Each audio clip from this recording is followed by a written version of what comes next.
Dead Space is an experience that took most of us by surprise. Those of us who were in the prime of our youth when it released got to experience something fresh from one of the giant boogeymen of publishers, otherwise known as EA. It took some of the gameplay ideas that Resident Evil 4 established and refined them, all while delivering next-generation visuals and some genuinely memorable moments that made full use of its zero-gravity and deep space setting. For many, the world of Dead Space revolves around a derelict spaceship called the Ishimura, and Isaac Clarke's journey to find his partner aboard the doomed vessel. But the lore runs much deeper and much darker than most players would even realize. While the 2008 classic introduced us to the Marker, a sacred artifact worshipped by Unitology, the central religion of the Dead Space universe, we're only given fragments of what they believe and what their end goal truly is. And these fragments never quite satisfy the craving for understanding that the original game leaves behind. Dead Space isn't just a survival horror story about monsters aboard a space station. It's about a cult that believes in transformation and transcending the flesh as a mechanism of divine salvation, regardless of the grotesque ramifications that come with it. And if you're new here, my name is Virtual Residence. I make narrative essay videos exploring story-driven horror games and the disturbing deeper themes hidden beneath their surface. We also just launched a new series called Cinematic Bloodlines that explores the film DNA within horror games. So if you find yourself enjoying this kind of horror-themed content, please consider subscribing. But today we're exploring the path to God within Dead Space's expansive mythology. But to better understand the path, we should reach out to the source. So what does Unitology teach us about God? Praise Altman, chosen of the Marker, architect of the church. For Altman is the way and the light. Through convergence, we all become one. One mind, one being, one flesh. Divine ascension awaits the faithful. Beyond the flesh and through the Marker. Altman be praised. This mantra encapsulates the core beliefs of our religious ideology. Unitology was formed after the great geophysicist Michael Altman discovered a sacred artifact, one he believed carried the secrets of human evolution and the promise of life eternal. These artifacts, which are now known to us as markers, radiate what can only be described as divine alien presence. From the moment of their discovery, it was clear that they are not creations of humanity, but gifts left behind for us to uncover when we're finally ready. As the great martyr studied the marker and absorbed its wisdom, an undeniable truth revealed itself. The markers predates mankind, and its surface bears intricate inscriptions, a language not meant to be read in words, but understood through revelation. For those who draw near the marker are granted visions, a glimpse of worlds yet to come, a future where the limitations of flesh are shed, where individuality gives way to unity. The marker, it's a blueprint, a call for us to become whole. And one day through convergence, we'll bring about paradise, realizing Altman's vision of humanity's next great stage of evolution. Not as many, but as one. So like many other mythologies and spiritual beliefs, Unitology believes in a type of prophet who wanted to share the truth with humanity. However, there was more than just what happened in the official church narrative. The year is 2214, which is an entire 294 years before the events of the original Dead Space, and Michael Altman has discovered the black marker. Yes, there is distinctions between the color of markers, which we'll discuss later, but you could think of this one like the gift of visions from above, or an alien artifact that transmits a message. This signal and message will affect each mind it encounters differently. However, it does entail a type of visionary state, and for Altman, the vision was a message of hope and prosperity for the future of humanity. However, underneath the surface, the marker was also leaving its mark on human DNA. And while this is similar to what Unitology describes, there are some nuances that the church doesn't talk about, like his visions of a prosperous future included using markers as a power source. This could be because Earth was on its last legs and unable to sustain humanity with the increasing energy demands. This is around the same time when they started creating ships like the Ishimura to extract precious energy resources through planetary cracking. This practice would later be met with controversy from Unitologists, since they believed this actually disrupts the harmony of the universe. That being said, with the discovery of the marker, they may not even need to do this anymore, with its potential usage as an unlimited energy resource. And it's because of this unlimited energy potential that more research was poured into the marker, enough to the point where scientists attempted to reverse engineer them. Strangely enough, though, the reverse engineering didn't mean understanding how the markers actually functioned. In fact, they never even needed to dismantle it. That's because the black marker imprinted instructions within the minds of the scientists who studied it. These instructions would eventually lead to the process of creating replica red markers, and the vision of an energy-rich future appeared to be within grasp. The government made a calculated decision, though, to ship them off-planet for remote testing, or at least 3 red markers that we know for a fact were created by the Earth government. That being said, there was never much trust within the governmental sovereign colonies, so who knows how many red markers actually exist in the wild today. And while government trust was at an all-time low, no one was more leery of them other than Michael Altman himself. And in fear of the government keeping the markers technology a secret, he decided to go public with the press, exposing humanity to the truth. And while his personal initial outlooks on the alien technologies were one of grandeur, he openly admitted to not fully understanding the purpose of the markers. Mirroring real life, the government wasn't thrilled with him doing this, and immediately after speaking to the press, Michael Altman was detained by the government and taken back to the research facility where the black marker resided. It was around this time that the tipping point hit for those surrounding the black markers.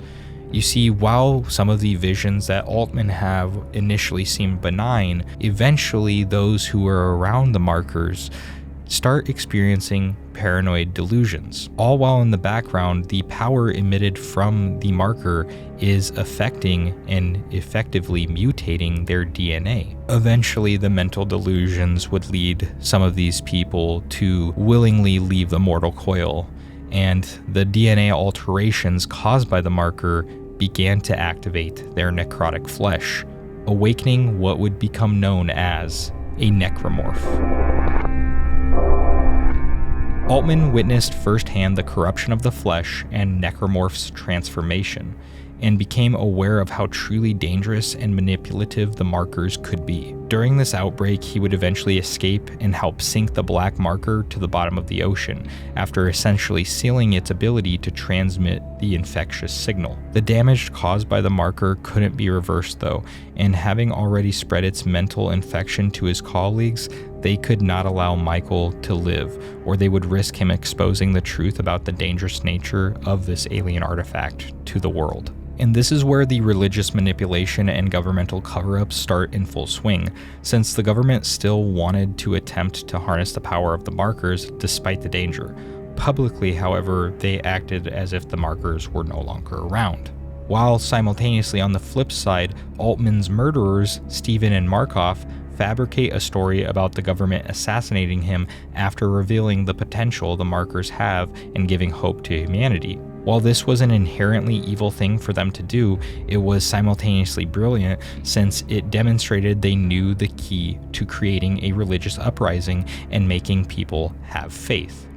They gave the people a symbol, a martyr to look towards through Michael Altman. But to achieve this level of manipulation, Stephen and Markov's falsified documents and even wrote books under Altman's name as if they were spiritual passages and virtues he received from the marker. Overnight, people who were inspired by Altman's public vision and witnessed his body after the assassination collectively flocked to Stephen and Markov as the bearers of his message, effectively creating the movement that would become known as the Unitologist faith. Unitology's public-facing image is predicated on lies, that much we know, but what if I told you that at the same time, what Unitology teaches within the faith is technically true? If we take a look back into what Unitology ideology is and look at some of the key components to the faith, it includes transformation of the body, resurrection, and unity as one flesh. The religion actually doesn't really lie about that at all, because what it believes is categorically true. However, the public outlook on how these things unfold is radically different and much more benevolent than what the markers ultimately bring about. But to get a deeper understanding of the fulfillment of Unitology prophecy, we have to understand why the marker mutates DNA to the point of creating necromorphs out of deceased humans. So the most obvious element of the function of the necromorphs is the concept of resurrection of the dead.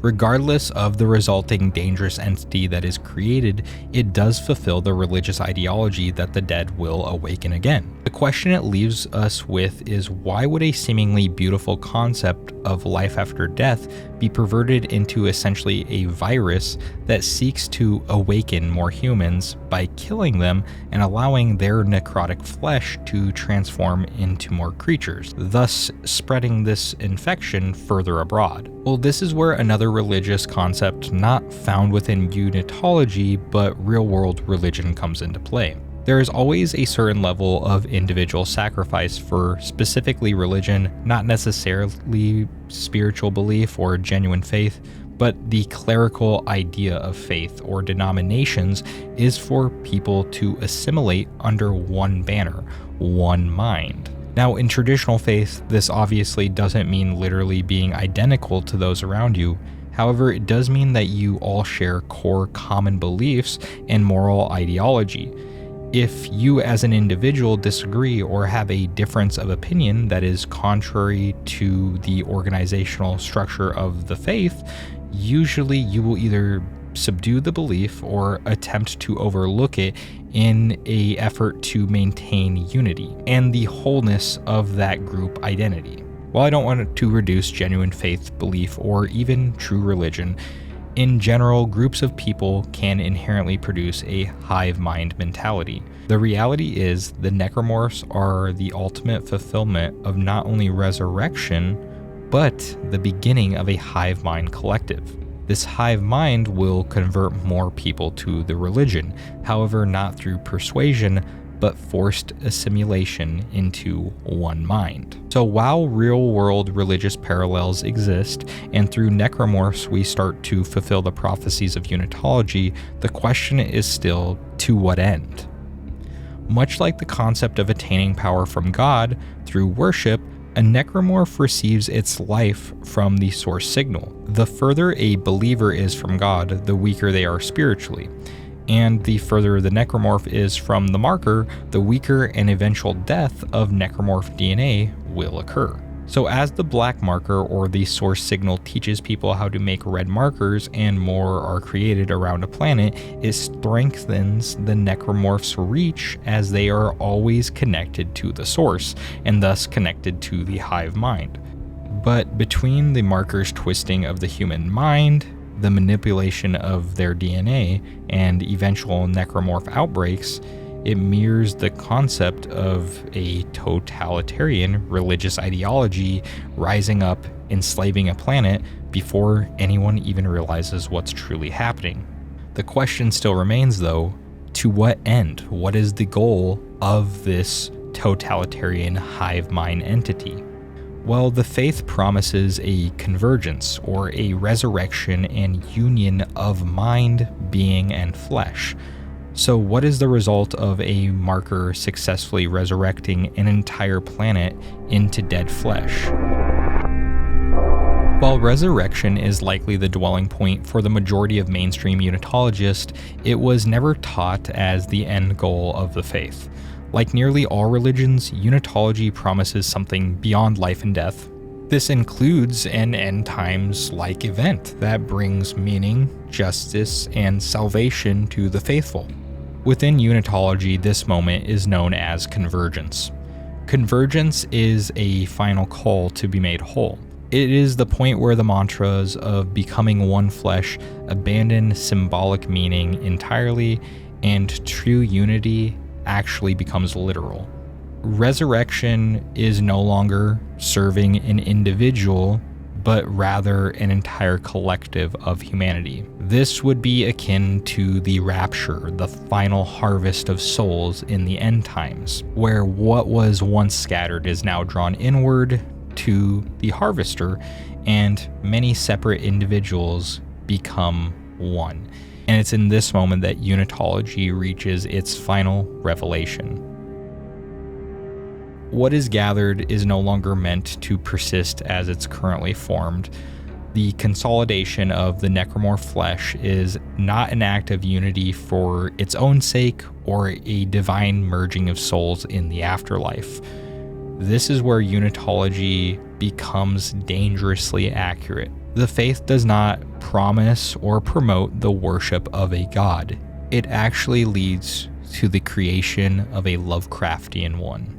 The marker itself does not act as a god. It acts as a messenger, an angel, guiding humanity to bring about the birth of a godlike eldritch entity. It functions as a parasitic signal, benign without a host, and therefore compelled to transmute the flesh it touches in order to spread its message further. With every resurrection, forced conversion, and necromorph outbreak serving the same outcome: the accumulation of enough biological mass and cognitive residue to give form to something vast enough to carry the signal forward across galaxies and even possibly the dimensions themselves. In the end, the Unitologist believer is not rewarded with transcendence. They are rendered into something foundational, just a necessary fleshy component in a structure so large that no single mind can ever perceive it in full. They ultimately fall victim to and become part of a parasitic god. Thanks for diving in with me and taking a look into the religion of Dead Space and the Necromorph path to God, or more accurately, the path to become a Brethren Moon. If you enjoyed this deep dive into Dead Space's mythology and cosmic horror, consider subscribing for more narrative horror essays like this one. And once again, we did recently launch a new series called Cinematic Bloodlines, where we explore the film DNA embedded within horror video games. The first episode may be right up your alley because it's about Event Horizon, one of the most influential films for the Dead Space franchise. But as always, I hope to see you in the next video.